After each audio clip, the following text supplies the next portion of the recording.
All right, so we are going to take a look at chapter 2 of Amos tonight.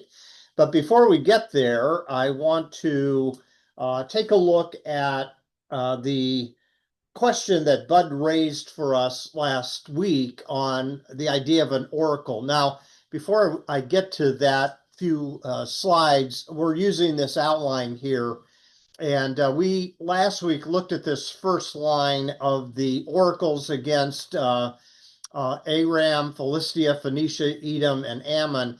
And then in chapter 2, you'll notice that the first one is against Moab, then Judah, but there's a lengthier section against Israel, the 10 tribes to the north. And so that will complete this first section of the book in chapters 1 and 2. So what I want to do is come to this as an introduction. The chapter 2 outline is one that is consistent with chapter 1. In verses 1 through 3 is this oracle against Moab for the desecration of Edom's king. In verses 4 and 5, you have God's judgment that falls on Judah. Not for war crimes like we saw in chapter 1, but for rejecting the covenant. And then verses 6 through 16, God is going to be accusing Israel of several injustices that are currently going on in the life of the nation. So when you add Israel into the oracles of chapters 1 and 2, it's the 8th oracle. So there's 7 nations before them. And then you begin to settle into the primary target of the book of Amos, and that is the northern tribes. So here we go. I want to talk a little bit about this genre that is called an oracle. We are familiar with it in biblical literature, but it is also found in other ancient Near Eastern traditions as well. And really, in doing a little bit of research, it has kind of a rich history to it, this idea of an oracle, where it's both prophecy and poetry, and it's supposedly communicating some type of divine message, usually through some medium. And in the Hebrew Bible, that's either a prophet or a priest. However, if you expand this idea of an oracle a little bit, it does go all the way back to Mesopotamia and Egypt, long before the prophets arrive on the scene. And when you go back to Egypt and you begin to look at how it begins, it is usually this idea of some type of divine sign or a dream. And we see this with specialized people that are interpreting this. So I want you to think with me of Pharaoh and think about his court magicians that are interpreting some of the things that are going on. This would be a group of people that are trying to communicate something for Pharaoh to properly govern his kingdom. Remember Joseph as well. One of the dreams he has of the coming famine is of 7 cows. Seven of them are plump, and 7 of them are skinny. And it's an omen. It's an oracle of what is to come over a course of time. First plenty, and then want, or those lack of resources that would lead to malnourishment, starvation, and that type of thing. One of the places we see this idea of an omen beginning to express itself is back in the 18th century BCE. There were people that supposedly received messages from the gods. Now, this is not the God of the Hebrews, it's gods like Dagon and Ishtar.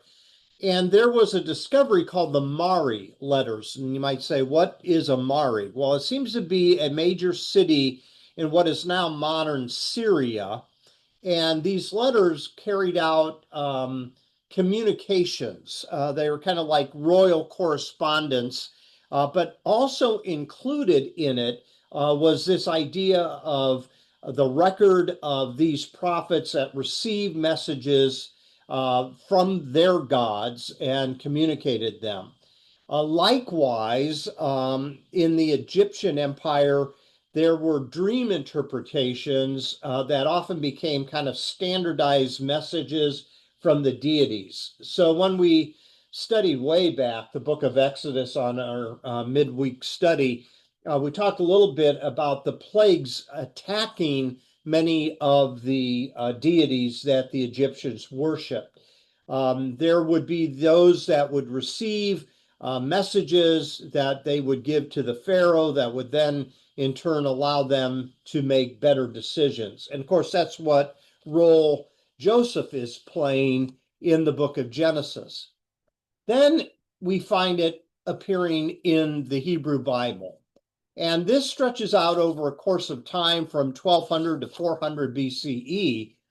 And in that amount of time, there are not only those that are like Moses that receive oracles from God that he puts down on the stone tablets that we call the 10 words or the 10 commandments, but prophets like Amos and Isaiah, Jeremiah, and Ezekiel begin to take this genre and turn it into a literary art form. And so oracles are no longer just oral communications, but now they are written down. And as you can see in the book of Amos, when you look at how the book of Amos reads, you'll see a lot of indentation. It doesn't read like a story, it reads more like poetry. And this is part of the literary expression of the prophets. They use a lot of poetry, they use a lot of figures of speech, they use a lot of metaphors, similes, and those type of things. And there's different types of them that pop up in the Old Testament. We are looking at oracles of judgment, or sometimes they're called woe oracles. And like Amos in chapters 1 and 2 and in chapter 5, it is condemning injustice, idolatry, oppression of different sorts. But then you also have oracles of salvation or hope that is given. And many of this type of oracle is found in the book of Isaiah, in particular, second Isaiah. We've talked a little bit about Isaiah probably having two different authors, maybe three. And when you read in literature first, second, or third Isaiah, that's what it's referring to. Chapter 40 of second Isaiah is the promises of restoration, divine favor that God is going to give to his people. Then we looked last week at the oracles against the nations in chapter 1, and we're going to finish looking at those in chapter 2. But you see a bunch of those also in a pretty lengthy part of the book of Isaiah. In first Isaiah, chapters 13 through 23, you'll find oracles against the other nations that are either bringing oppression, threat, or violence against the people of God. Then you have a specific kind of oracle in the Old Testament that's called a lawsuit oracle. Micah the prophet uses this as kind of like a courtroom scene where God is bringing charges against Israel, and God is going to sue Israel for their misconduct and violation of the covenant that God made with them through their storyline. So there you have kind of the Hebrew setting. And then when you kind of fast forward from the Old Testament, in that period of time between 500 and 70 CE, current era, you have what is called post-exilic and Second Temple Judaism. In that you have different writings that also are oracles that are describing, usually in an apocalyptic type of genre, what is anticipated in the future. And there's two books that represent that type of literature, the book of Daniel and the book of First Enoch. Daniel, we're familiar with. I think we're all familiar with the 70 weeks of Daniel, that type of thing. In First Enoch, it is also built upon kind of an apocalypse of weeks, where those who read First Enoch supposedly are learning of future events. And in First Enoch, it's not 70 weeks, it's 10 weeks. It's similar to Daniel, but it is a different count. So in this, you have some bizarre imagery as well. Think about the four beasts that come out of the sea in the book of Daniel that are representing four successive kingdoms that are to come. Remember that many of these writings are not so much predictions looking forward, but a recount of what has already happened in the past. So the final editions of Daniel and First Enoch are probably looking back in time, and they are thinking about the nations that arose and threatened the people of God. There is a cosmic timeline to it, though, kind of an end time imagery that someday the Son of Man is going to come. And when the Son of Man comes, he's going to put the world to rights. And you have then kind of the final expression of kingdoms, all culminating in the kingdom of God. Now, this idea of oracles also finds itself in other types of cultures, and you'll find it in Persian culture. You'll find it in Greek culture as well, and in Zoroastrianism, a form of Persian religion.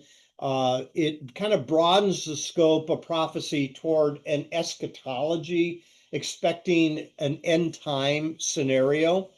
And then also in Greek thought, you'll have some of that as well. And then this is where you have what Bud mentioned last week, and the oracles that were found at Delphi, and what is also called the Sibylline oracles, are part of Greek culture.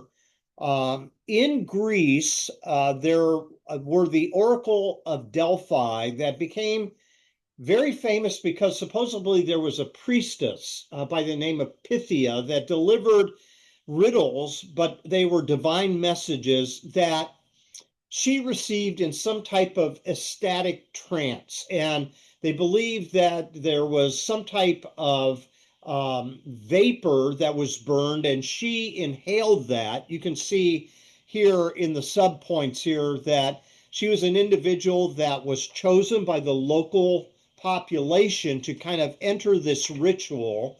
And supposedly she was the mouthpiece of Apollo.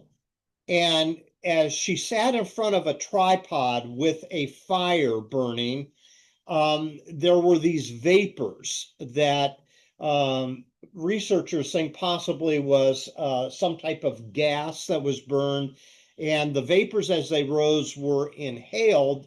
And when, as she inhaled that, she entered into a kind of a trance-like state. And that is when she spoke these prophetic words. Some of them were incoherent, and many of them were cryptic, and they had to be interpreted by the religious professionals and the priests within Greece as well. So if you ever hear of the oracles of Delphi, that's what it's referring to.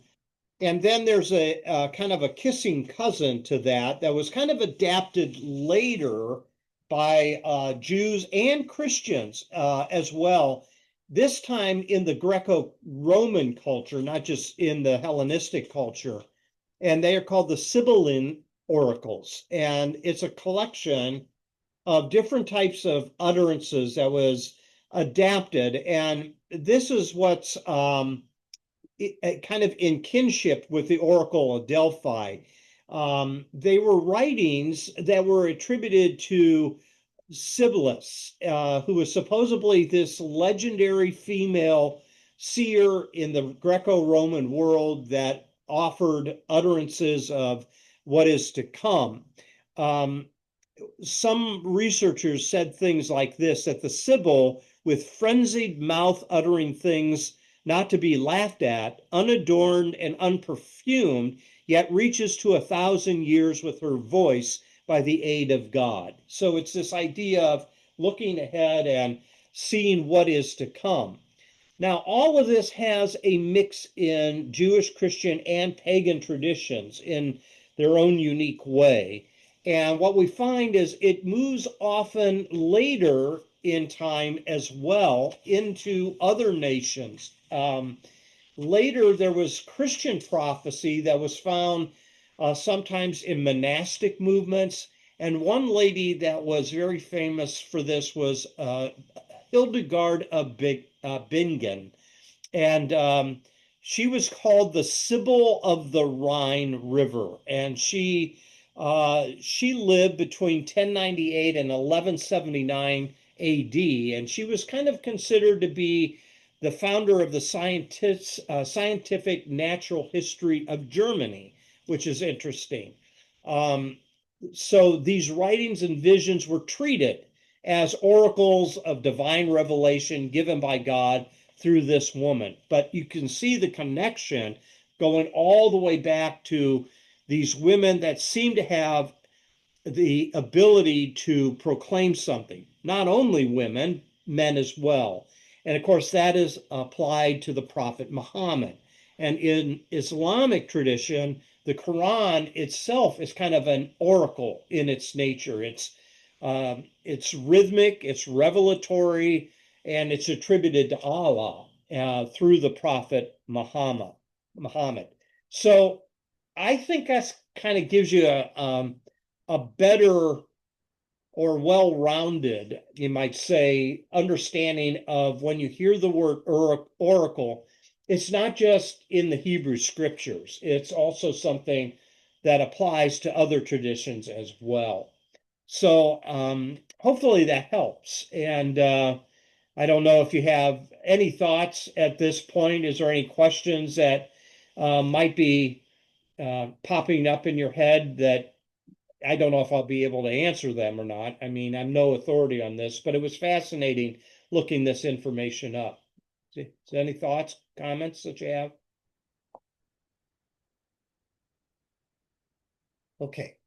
Well, then we'll move ahead. Now that brings us to chapter 2 of Amos. And this particular oracle is directed toward Moab. Now, you say, who is Moab? Well, if you were to go back to Genesis chapter 19, you would find that Lot had two sons. And Moab was the name of one of the sons that later became, the Moabites. The other son became the founder of the Ammonites, which we looked at last week in chapter 1. So there's a long history here. Moab is a nation that is going to be condemned through this oracle for a very specific crime. So in the first three verses, it says this: for 3 transgressions of Moab and for 4, I will not revoke the punishment because he burned to lime the bones of the king of Edom. So I will send a fire on Moab, and it shall devour the strongholds of Keroth, which seems to be a major city in Moab.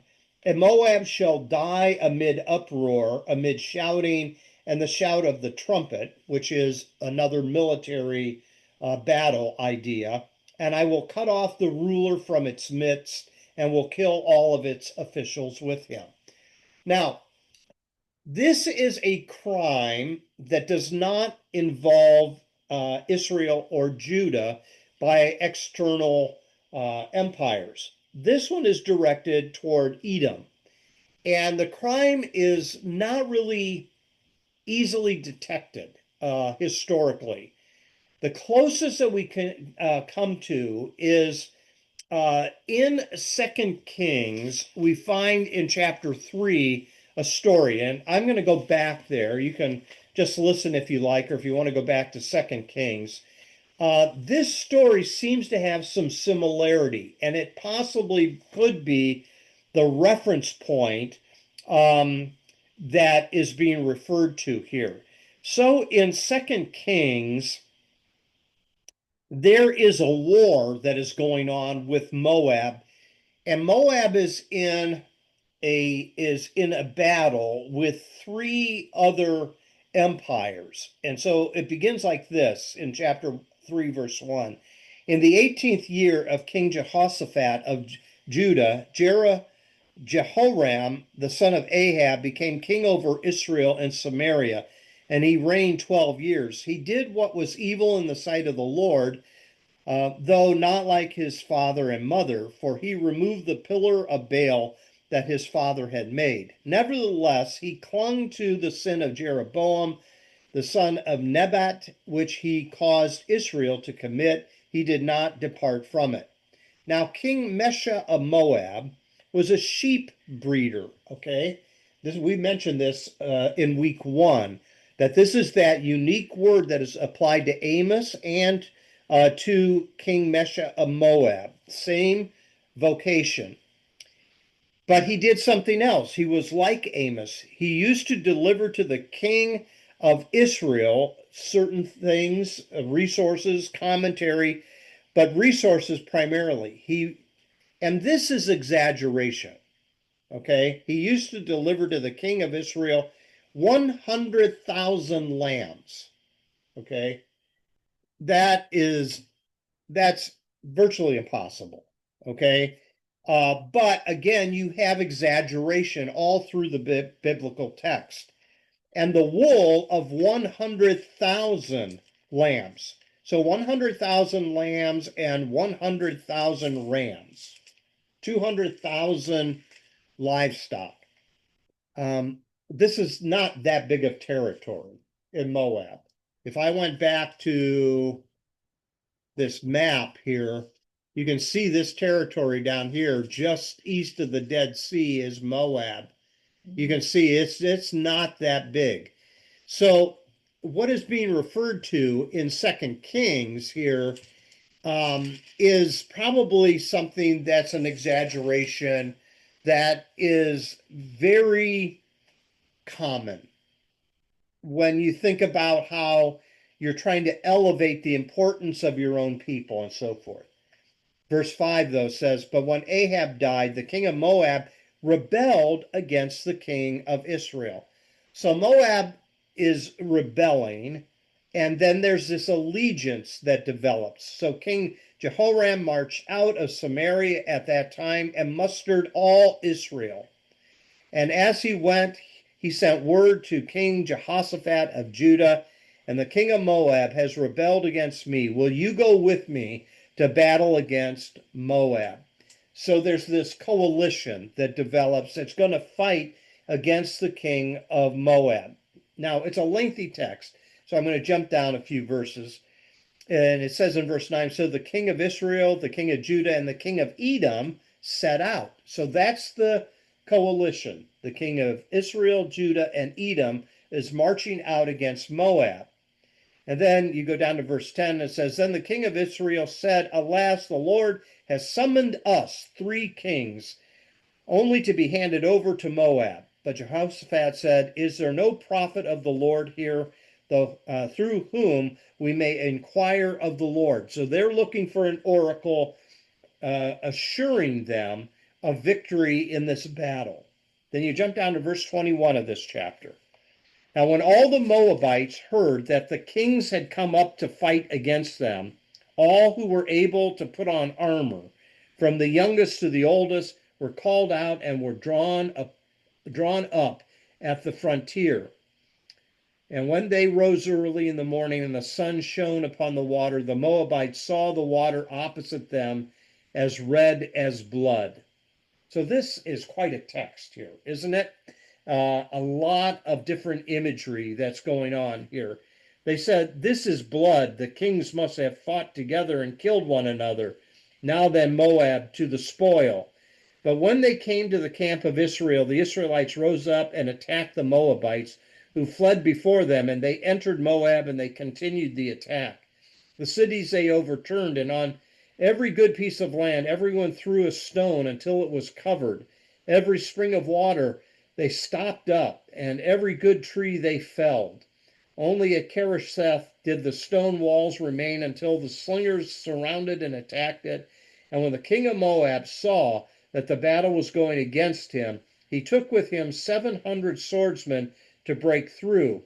Opposite the king of Edom, they could not. And then he took his firstborn son, who was to succeed him, and offered him as a burnt offering on the wall. And the great wrath came upon Israel, so they withdrew from him and returned to their own land. Now, we find here the king of Edom, doing something very drastic, and that is shedding blood and as a way of securing a victory. Now, this is all conjecture, okay? Is this part of the history of this oracle in verses 1 through 3 of Amos 2?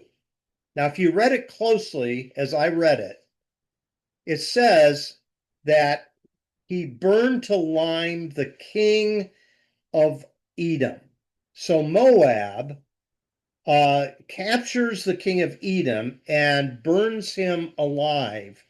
And as a result of that, his body was desecrated. And it seems as though what is the oracle is about is the king of Edom's bones were turned to lime as a shocking act of vengeance and humiliation and ritual contempt, I think. And so it's not just violence, but it is a desecration of human dignity and a breach of ancient honor and kinship codes. You find a lot of that in the Hebrew Bible. The violation of what we talked about last week, kind of the Geneva Convention rules of war type thing. So that is why Moab is being condemned, and eventually Moab is going to be defeated, and that's what verse 3 is talking about. I will cut off the ruler from its midst, and I will kill all its officials with him. Short but powerful little oracle in these 3 verses. Then it goes to Judah. Now remember, Judah are the 2 tribes to the south, down near Jerusalem. Now, Judah is not being judged because of military violations, not because of war crimes, but because of rejecting the law. Notice verse 4. Thus says the Lord, for 3 transgressions of Judah and for 4, I will not revoke the punishment, because they have rejected the law of the Lord and have not kept his statutes, but they have been led astray by the same lies after which their ancestors walked. So I will send fire on Judah, and it shall devour the strongholds of Jerusalem. Now this we do know what happened. Eventually, this is after the tribes to the north are conquered, Nebuchadnezzar, king of Babylon, comes in and destroys Jerusalem and the temple. And that is probably what is being referred to here, that there's this fire that's going to come upon Judah because of its following after other gods, violating the covenant, which certainly involved injustices. But what's fascinating to me here is that remember that Amos is from Judah. He could have easily left this out, but he didn't. And there's often a temptation to overlook your own sins while you're pointing out the sins of others. But Amos doesn't do that. He points out the violations of the covenant of his own people. But there's no military war crimes that are mentioned here. It's all covenantal violation that is being referred to. And then finally, we come to the 3rd oracle in this chapter. Well, let me back up a second. I asked myself the question, what purpose would this particular paragraph against Judah serve?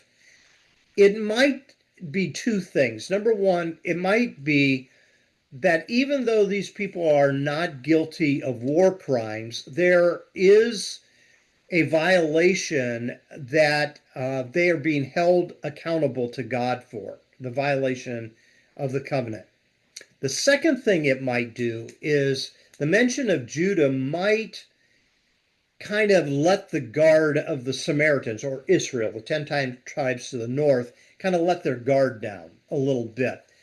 And now they're going to get punched in the nose in the rest of the chapter. So there might be a false sense of security as a setup for the next oracle. Now, the fire imagery is reflected throughout this as kind of the way of thinking about the military conquest that is going to take place.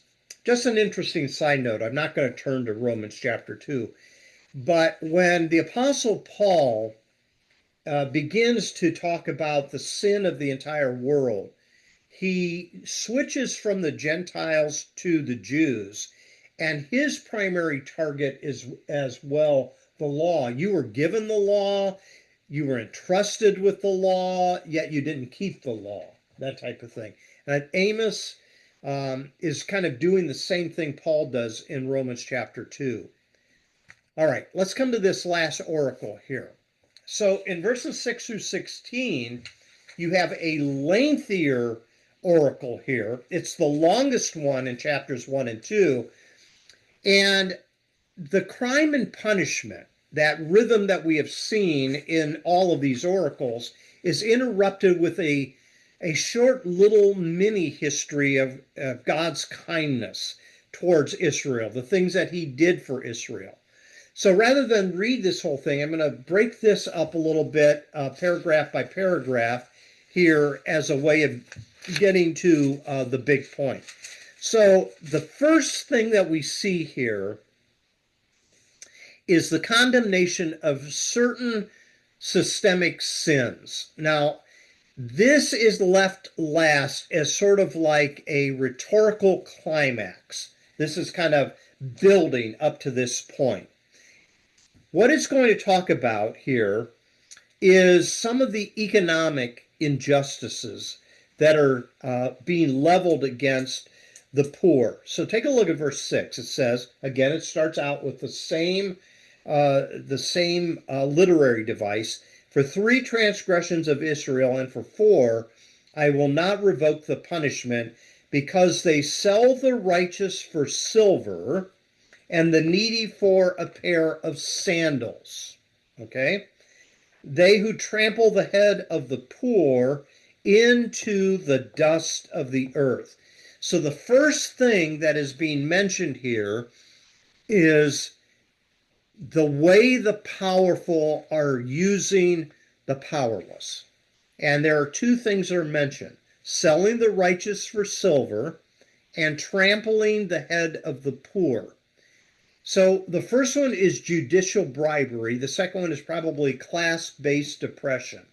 There are links to this in earlier sections of the Hebrew Bible where it is violating some of the laws God gave in Exodus and Leviticus to protect the poor. Now, let's kind of look at these 2 metaphors. First, the selling the righteous for silver.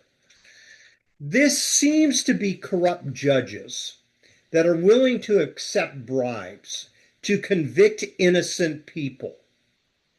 So I can't remember what show this was that I was watching, or whether it was a movie. But I can't remember what it is. But the line was, somebody's got to go to jail. So there's this mystery that's going on, and even though they're solving the truth behind it, somebody's still got to go to jail. And there is that history that is often brought against people who have not been given a fair trial. And National Treasure. Yeah. What is it, Bud? Wasn't it National Treasure? Yes, I think so. I think so. Yeah, that you got, man, you got a great memory. Yeah, that's exactly what it was. Yeah. Somebody's got to go to jail. So Right. you either have a phenomenal memory or you're holding your phone low and looking that up. But no, you're right. You're right. That is where it's from.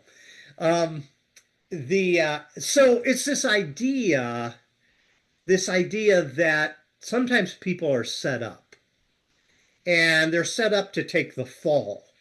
And of course, Bob Dylan, if you've never heard the song "The Hurricane," that song is all about a black man who's been set up. He was a heavyweight boxer, and I can't remember his name, but he was set up to take the fall for a murder that he never committed. So it's an amazing song, really. I think that's what is taking place here. The righteous, that's what they are called here. They sell the righteous. These are not, people that are criminals. These are righteous people that have been set up, and they've been bribed to put the blame on these righteous people. So silver is kind of this shorthand for monetary gain. They're kind of selling out justice to get rich. The second one is interesting, selling the needy for a pair of sandals. Now, regardless of when you live, the pair of sandals is kind of a cheap item. I mean, these are not Air Jordans, okay?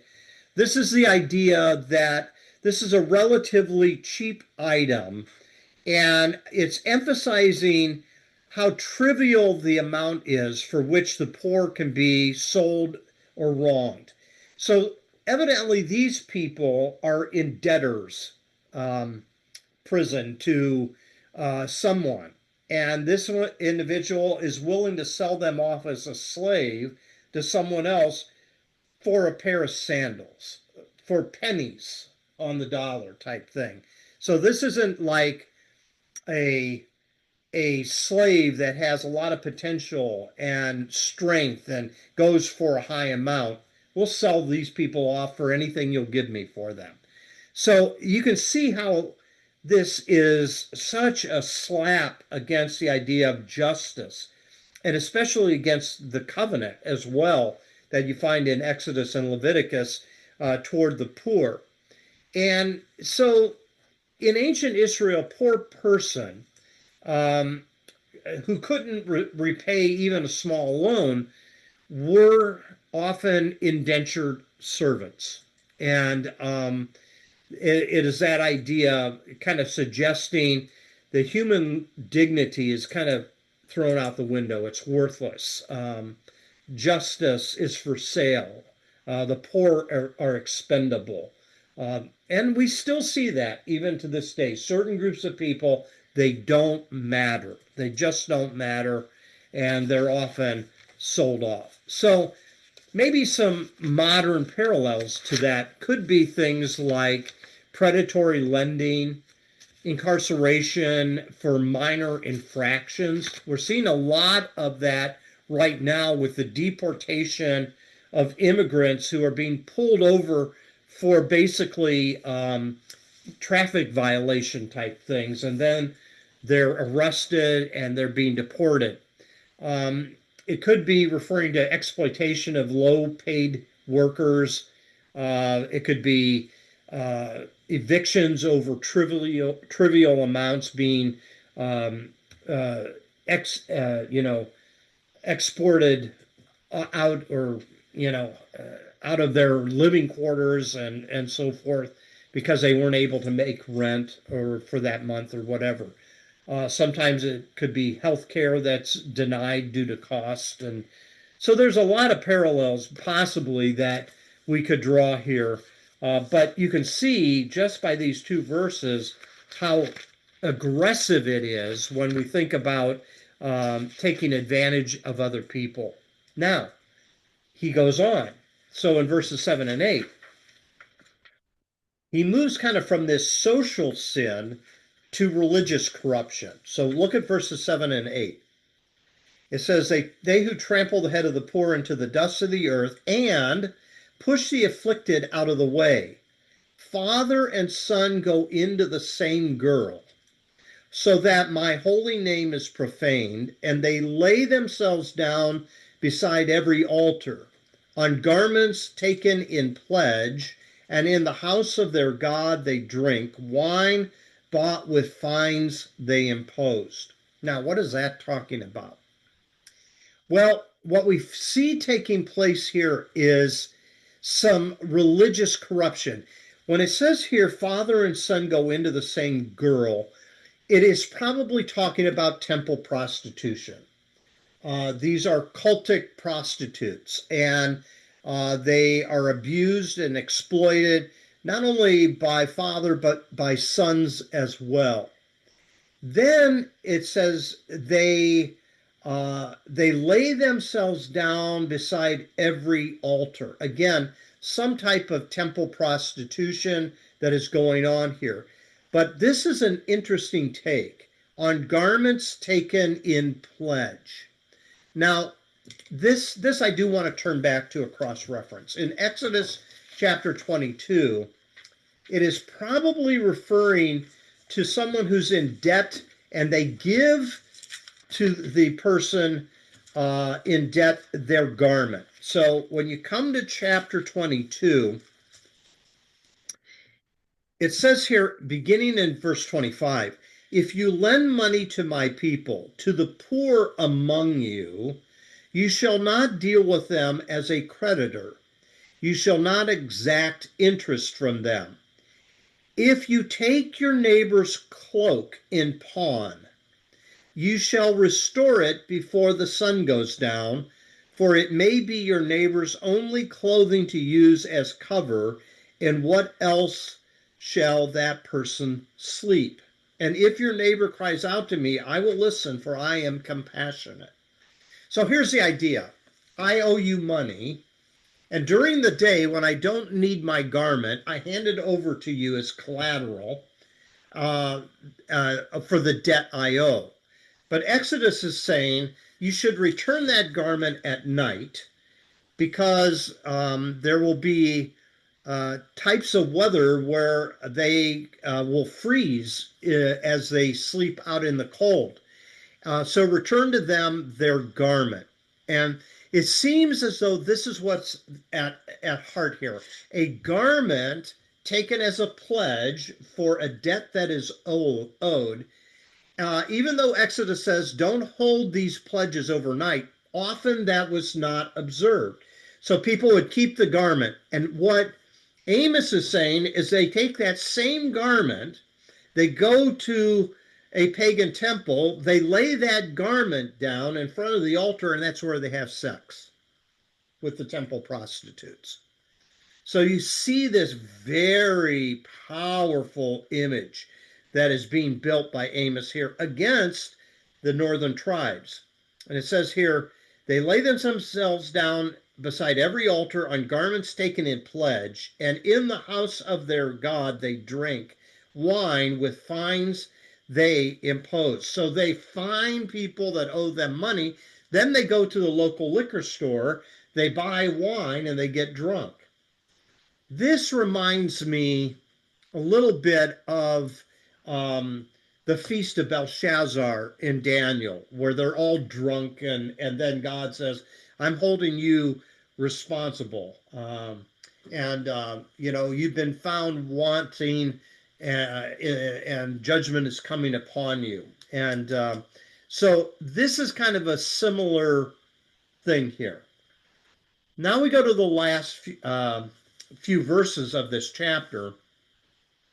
In verses 9 through 11, you have this mini historical review.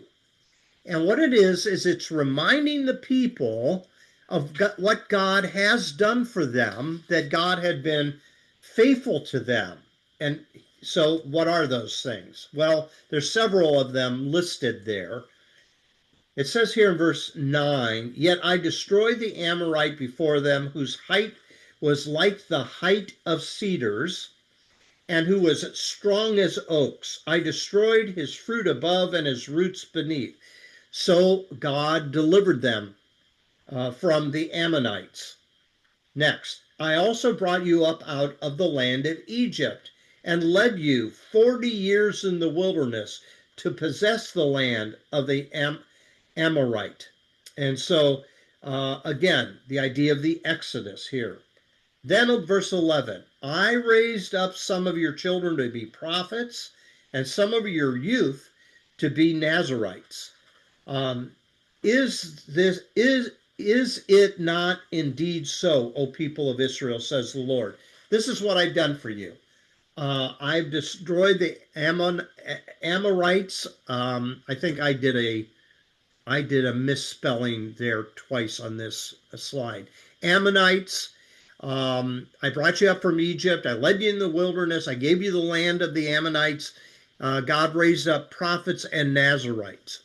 So when you look here, what is going on? Well, who were the Nazarites?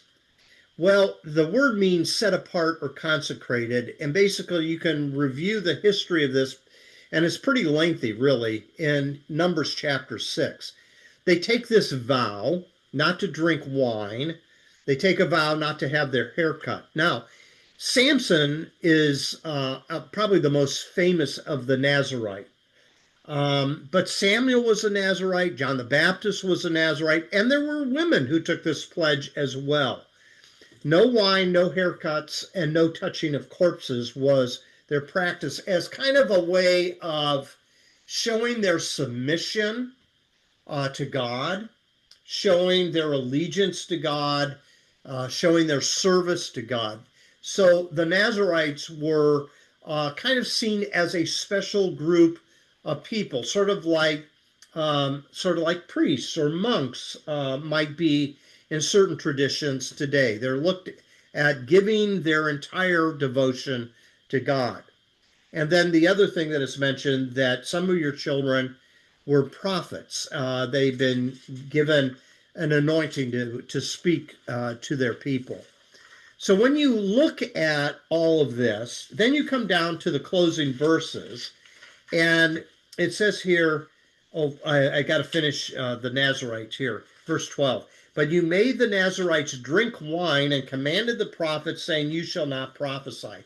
So there were people that were putting the kibosh to these two chosen vessels of communication, the Nazarites and the prophets.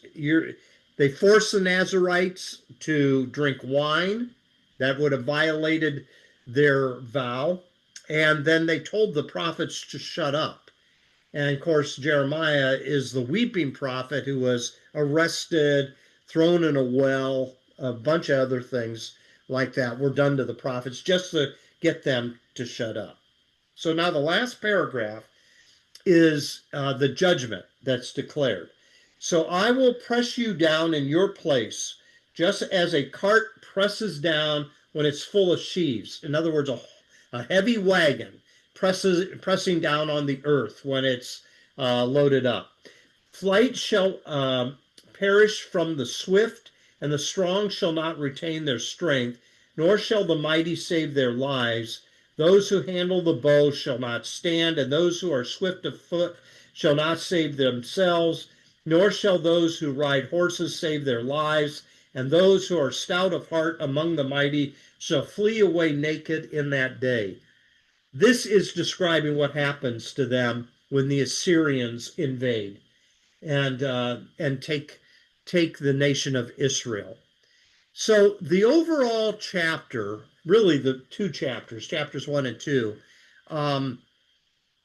is the people's sin and the people's fate. But in chapter 2, you have this mini history of divine kindness. And so it's sort of like a triangle here in the oracle against Israel. The people's sin, God's divine kindness, yet the people's fate of judgment. And they too have fallen into the same result as the rest of the nations that have already been mentioned. Now, all of this is a setup into chapter 3. Now, the bulk of the rest of the book of Amos is going to be directed toward Israel. And it will also have judgment, but it will also have promises that will appear occasionally. So you're going to see as we move into chapter 3 next Wednesday, there's going to be the imagery of lions that's going to be used and so forth. One of the ways you could really do some theological reflection on these two chapters is really ask yourself these questions. First, about universal justice. Why does God judge pagan and covenant nations alike? What does it reveal about God's character to hold all people responsible? Secondly, is covenantal responsibility a big thing in the Old Testament? How does God um, hold those who have access to his word? How does he hold them responsible? And that's why I told you about that cross reference in Romans chapter 2. Third is about thinking about prophetic truth telling. In what ways does Amos challenge both the political and religious establishment of his day, and how would he do so in our day? Number 4 here, faith and ethics. Why is social justice essential to biblical faith? He has shown you, O man, what is good. What does the Lord require of you but to do justice, love mercy, and walk humbly with your God? That's Micah 6:8. And then memory and morality. What is the spiritual danger of forgetting the kindness of God in the course of history? And so we might walk away with insights about sin not just being something personal, but it is something that has social, moral, and religious dimensions to it. We might talk a little bit about how God is not so much interested in ritual performance as he is in justice for the poor and those that are taken advantage of. We might talk about truth being spoken by guys like Amos, even when it's uncomfortable. And we might even talk about when people forget God's saving acts and as a result are kind of a part of deception of what they're doing in life and not thinking God notices and takes that into account. So I think that's one of the ways we could summarize chapter 2. And I am going to stop the share right here and see if you have some thoughts or questions, anything about chapter 2 that might help, if you have any comments or insights on it. Anyone? So you see what the prophets do. You can see why they are persecuted. They don't hold back, especially Amos. And as a result, you fast forward to the time of Jesus, and he said, as they persecuted the prophets, they will persecute me. And it's this idea of people can't handle sometimes looking at themselves in the mirror and holding themselves responsible rather than casting blame on other people and so forth. So that's what I have for us tonight out of How Amos. much of this communication gets down to the people versus others in the leadership or church leaders or I think this is first. I think this is first directed toward the leadership of these nations in a sense of being held responsible for the way they conducted their leadership. But if the book of Amos, like so many books in the Hebrew Bible, find their final form uh, after the exile in Babylon, it is a justification for telling the people why they spent their time in exile in Babylon. And so I think that's where it gets down to the grassroots is post-exilic people looking back and saying, oh, this is why things went south like they did. Because these prophets were warning the people, warning the leadership, warning the kings, and either they did not do their part or we just didn't listen and we went our own way, and that's why our history went the way it did. So I think when you look at the Hebrew Bible, it's not just looking back and giving a reason why their history went the way it did.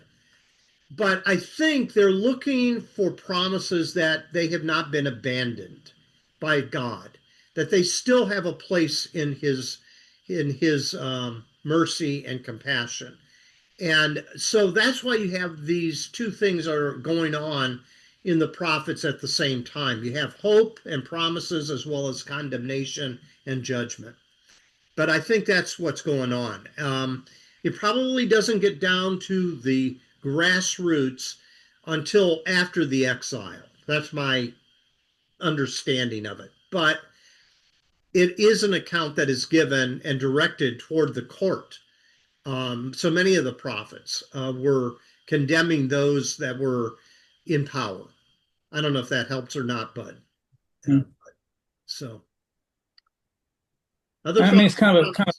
silly question, but even if you go back to Jesus' time or go back to Amos' time, I don't think that they had synagogue on Saturday night or Saturday morning. How did they? I don't know. I mean, Well, Jesus No, had the Sermon on the Mount and preached to people. no. oh, that's Well, I do think that the prophets, we can take this away from especially Ezekiel, Isaiah, and Jeremiah. They were sidewalk prophets in some respect. I mean, they communicated to the court, but they were the individuals that in our own day and age would have the placard on the front of them saying the mhm, world's coming to an end. I'm saying that symbolically, but mhm, they would be communicating to the people in the business community, in the marketplace as well.